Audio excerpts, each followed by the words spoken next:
This video was produced by The Top Cut. Be sure to check out thetopcut.net, your home for Pokemon TCG, tournament coverage, professional game analysis, and interviews with the best players in the world. Thanks for watching. Hey everybody, this is Pooka bringing you round 6 of the Wisconsin State Championship. In this round we got two relatively unknown players. We have on the left Brandon Zettel, who is from Wisconsin, and then on the right we have Macko on the right from Illinois. So, give you a little bit of a chance to get familiar with these players who usually aren't really in the spotlight. They're both undefeated here at the Wisconsin State Championships. So, let's get to watch him play. Of course, we did see Brandon play in round 5. He had a huge comeback against Andrew Reynolds, where he was down 5 prizes and made a comeback with his Mewtwo EX in his Durant deck, which you don't see very often, but yeah, he came back with a Mewtwo EX, took 6 straight prizes with X-Ball, and really made a huge comeback. Now, we will have pretty much the same matchup in this round as we did in the previous round, which will be Durant for Brandon Zettel and Zekrom Eelektrik for Macko. Now, we do see two pretty unfavorable starters for both players. For Brandon, we have, of course, Rotom, and for Carl, we have Tornadus. Now, Tornadus actually isn't a terrible starter, but at the same time, you would rather start with Thundurus, which it looks like Carl top decked and put on his bench. Now, Tornadus, of course, he does 80 for 3. Hurricane does 80, and then you have to move an energy off of Tornadus onto one of your bench Pokemon.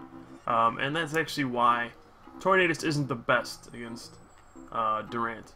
Now, we do see right away Brandon saying, alright, I'm putting down Mewtwo. You know, if he doesn't, then Carl could just Hurricane and win next turn. So, he actually has to put down his Mewtwo EX right away. Not what he wants, but, you know, he's just going to go ahead and do it. Kind of has to. So, we do see a level ball, though, so he's going to be able to get that Durant. Probably check to see how many are prized, to see whether or not he has to use Mischievous Trick with Rotom to start switching out his prizes to get Durant out of there. Of course, Durant's Devour does more for each Durant in play, so if you have one in your prizes, that means you don't have one on your field, so you got to use Rotom's Mischievous Trick to get it out of your prizes. So, now we do see an energy go on to Durant. Of course, if you're Carl, the thing you want to worry about here is Lost Remover, which would remove that double colorless, and it looks like we do have a Durant prize. So, Brandon's going to use Mischievous Trick right off the bat, and that'll be his first turn. So, not the best starts for either player, but we will see Carl get a knockout on the second turn. Unfortunately, here's what's going to happen. He's going to use Hurricane, which will force him to move that Lightning energy off to one of his bench Pokemon. And then he'll be left with just that double colorless on his active. Now, normally that wouldn't be bad, but Durant is a deck that plays a lot of Lost Removers, which can remove your opponent's special energy, sends it to the Lost Zone. So, even though this Tornadus now has 3 energy, alright, there we go, Hurricane, he's going to move on to the Thundurus. If Brandon has a Lost Remover, which, hey, there it is, now Tornadus has 0 energy, and Carl's kind of back to square one. So, we'll see if Carl can recover from this. It's always a pain in the butt to deal with. A Lost Remover is very annoying. I do see Brandon junk arming for level ball, and there's an N. So, it's going to be interesting to see what these players draw off of this. I would say Carl is in a tough spot right now. He does not have any Dynamos in play, which is really unfortunate, but hopefully he'll be able to rebound soon. You know, I don't really anticipate Brandon getting a huge Devour off this turn. He'd have to get kind of lucky to get a Devour for 4 this turn. Here's a Crushing Hammer, actually. And we'll see. Yeah, so just like that, Carl had 3 energy in play, and he has 0. Thanks to Lost Remover and Crushing Hammer. So these are a really big deal. When you're playing Durant, Crushing Hammer usually decides the game, how many heads you can get, all that good stuff. So, now we're going to have to see what Carl decides to do. He's going to play a plus power down. Looks like an Eviolite and a Juniper. Now, Juniper is not really what you want to do against Durant. You're basically milling through your own deck for them. He really needs to start getting some Dynamos into play so he can start getting Eelektrik and using Dynamotor. If he doesn't, you know, he's just going to get devoured away slowly. And oh, he doesn't even have an energy for the turn, it looks like. I don't think... I can't really tell on the bench if that's an Eviolite or an energy on his Thunderous. I'm actually assuming that it's an Eviolite, so if he missed an energy attachment that turn, that's going to be huge, especially now that Brandon is going to be able to get the rest of his Durant with a collector, but looks like there is still one prize. So, that Rotom is knocked out, and there's a Durant in the prizes, so at best, we're only going to see a Devour for 3. So even though Carl is kind of slow on this, he'll be able to maybe have a chance here just because there's only going to be a Devour for 3 every turn. Now here's a switch as well. Hopefully he doesn't have to eke this turn. That would be really, really bad. In a perfect world, he would be able to use Charge here and start powering up his Thunderous, because he really needs to start taking prizes soon, or else Devour will go through his deck too quickly. So hopefully we see an energy off of Carl's 6 cards here. If not, he's going to be in a ton of trouble. And he's not... Oh, looks like he got a double colorless, which is not good at all. You want a basic energy in this situation. Otherwise, Lost Remover will get you. But he does have a catcher, and that's going to be a pretty big deal. He's going to drag up that Mewtwo EX. Of course, Mewtwo EX has a 2 retreat cost, so unless Brandon were to have a double colorless or switch, which you don't really see switch too often in a Durant deck, unless he has one of those 2 cards, he really won't be able to retreat this turn. So it'll buy Carl a turn, and he'll be able to eke here, and it looks like he stays asleep. So, how is Brandon going to respond to this one? If he had a Twins, that would be great. And oh, there's another Lost Remover. That's what I was saying. You really can't afford to play those special energy unless you really, really have to against Durant. And we do see he plays a level ball as well. And let's see an Oak's New Theory here. He's just playing the level ball because he realizes, okay, I really don't need this in my deck anymore. I don't want to draw level ball because there's nothing in my deck I can even search for. So I'm just going to get it out of the way. And let's see... No, I don't think I saw a double colorless in that hand.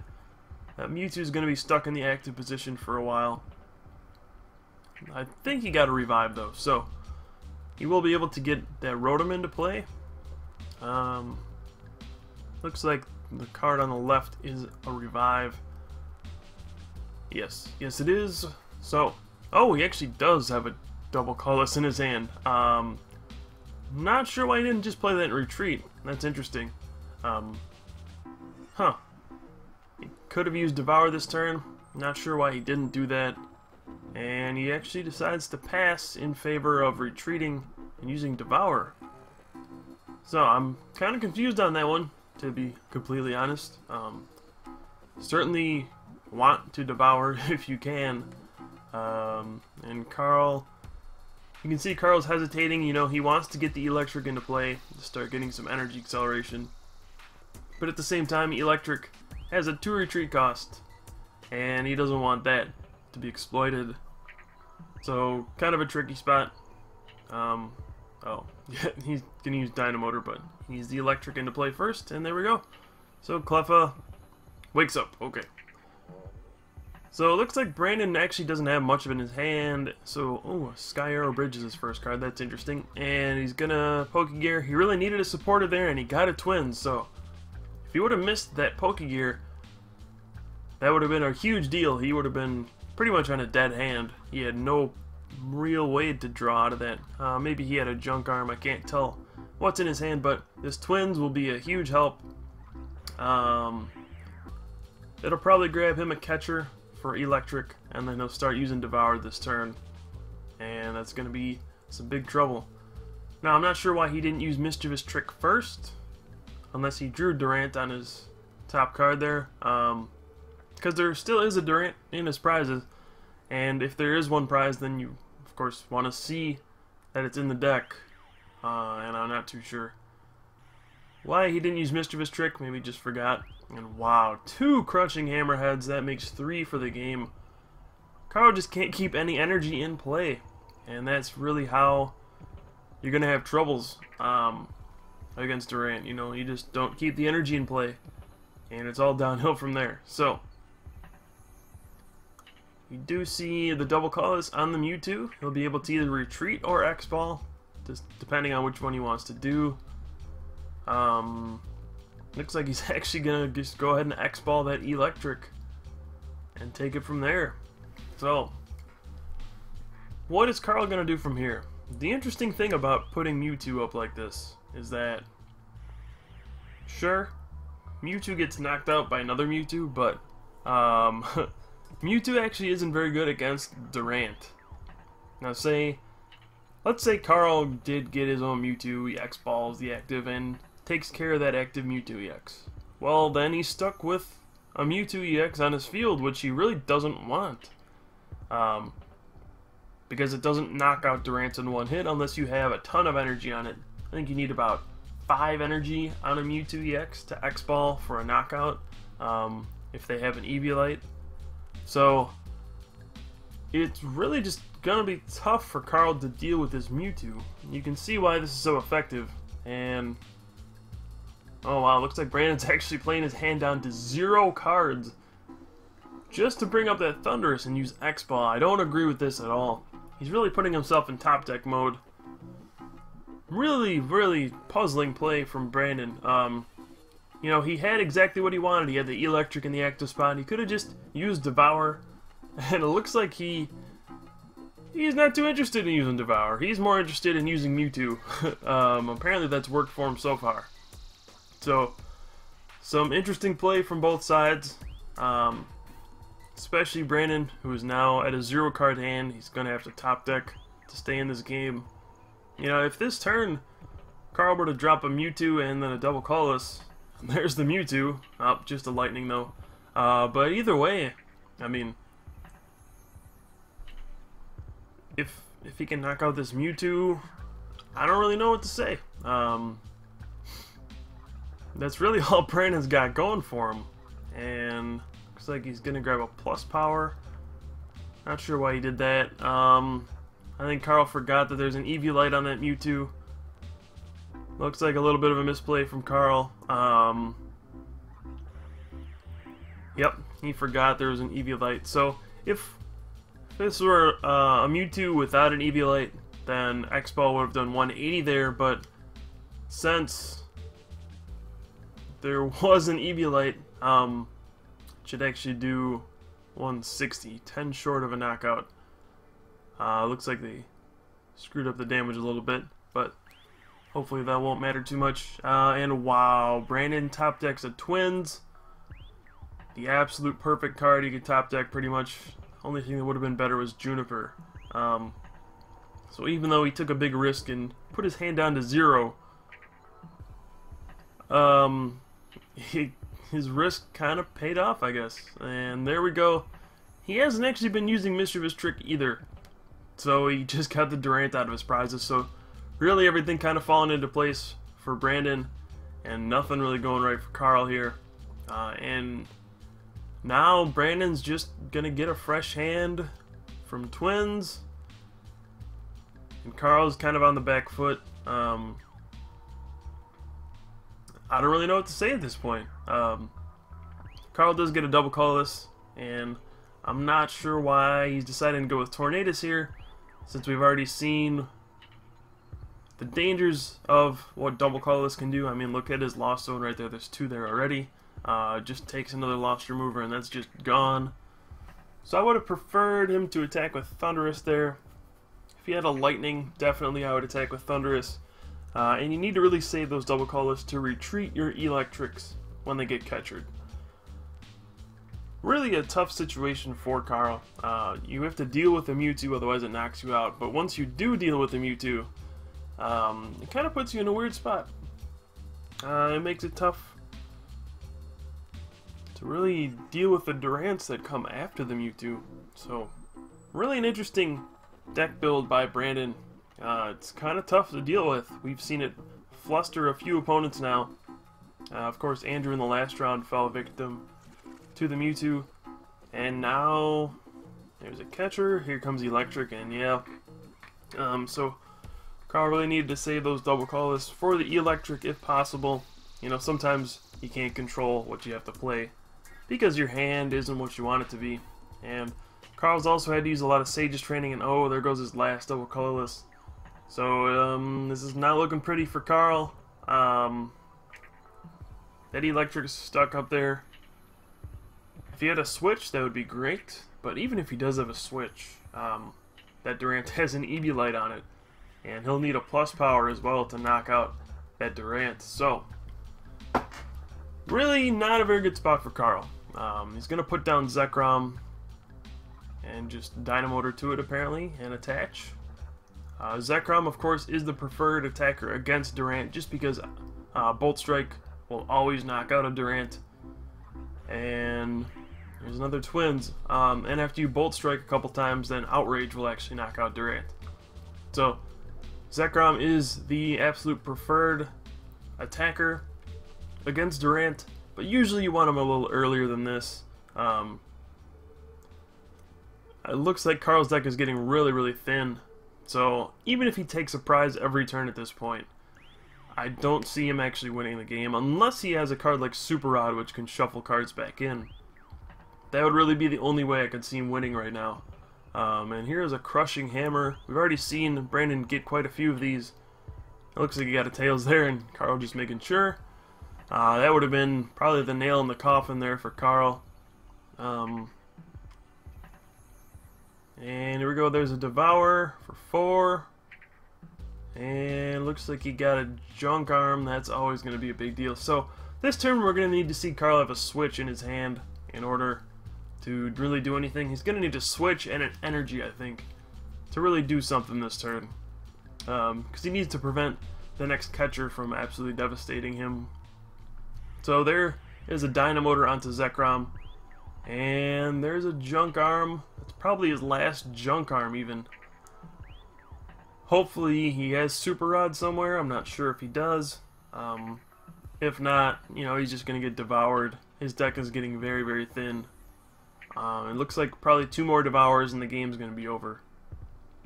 So there we go. There's the switch. So he has it. This is what he needs to have a chance in this game. Looks like his deck is super thin, and okay, there's Super Rod. So maybe a little bit of life here for Carl, but it looks like there's only about 3 cards in his deck. That's not very good. All those Sage's trainings really came back to bite him. Of course, didn't really have a choice, but he used Sage's training twice, I think, and then a Juniper. Those are, I mean, if you add that up, that's 17 cards that you're drawing out of your deck. That's not good when you're facing Durant. You really want cards like Oak's New Theory, which, you know, it's not as good for straight draw, but it also takes less cards out of your deck because you're shuffling cards into your deck. So that's really what you would want. And now, if you're Brandon, really the name of the game is just Devour. Let's see, he's gonna have 1 card left in his deck, so this is gonna come down. I don't see an energy in Brandon's hand. So Carl's going to get a knockout for sure this turn. And if he knocks out that Durant and Brandon doesn't have an energy, we're going to see the end of this game, I think. So it's really just going to come down to how many, if Brandon gets an energy or not. So here we go, and oh, he top decks it. Brandon with the top decking skills of the century. Looks like he had a supporter in his hand anyway, but he does top deck that energy. He'll Devour, and Carl is 1 turn short from winning. And if you've played against Durant before, you probably know that feeling. So Brandon will win. He'll move on to 6-0. He wins another game here in our feature match at Wisconsin State's. Carl will fall down to 5-1, but still a very good day for both of these players. And an exciting match once again. Brandon knows how to make his matches exciting, apparently. And of course, he's an undefeated player going into the last round, so we'll get to see him play again next round. So Thanks for watching, everybody. Hope you enjoyed this, and we'll be back with more coverage of the Wisconsin State Championship here on the Top Cut.